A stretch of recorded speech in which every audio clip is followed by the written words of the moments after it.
IPL 2026 సీజన్లో Mumbai Indians జట్టు గందరగోళ పరిస్థితిలో కొట్టుమిట్టాడుతోంది. మైదానంలో వరుస పరాజయాలు ఒకవైపు వేధిస్తుంటే స్టార్ బ్యాటర్ రోహిత్ శర్మ గైర్హాజరు జట్టు అంతర్గత సమతుల్యతను దెబ్బతీస్తోంది.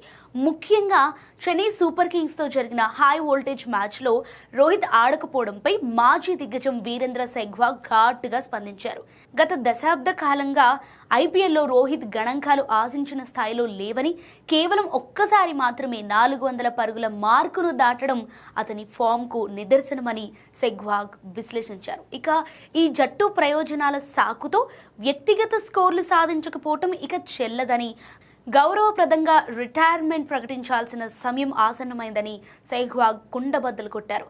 అభిమానులు నిలదీసే పరిస్థితి రాకముందే ఒక చిరస్మరణీయ ఇన్నింగ్స్తో కెరీర్కు ముగింపు పలకటం ఉత్తమమని ఆయన సూచించారు. ఇక మరోవైపు సీజన్ ఆరంభంలో కోల్కతాలో జరిగిన మ్యాచ్లో గెలిచి జోరు కనబర్చిన ముంబై ఆ తర్వాత వరుస ఓటములతో పాయింట్ల పట్టికలో 8వ స్థానానికి పడిపోయింది. ప్లే ఆఫ్స్ అవకాశాలు సంక్లిష్టంగా మారిన తరుణంలో హార్దిక్ పాండ్యా సారథ్యంపై కూడా విమర్శలు వ్యక్తమవుతున్నాయి. జట్టులో ఆటగాళ్ల మధ్య సఖ్యత లేదనే వార్తలు యాజమాన్యాన్ని కలవరపెడుతున్నాయి.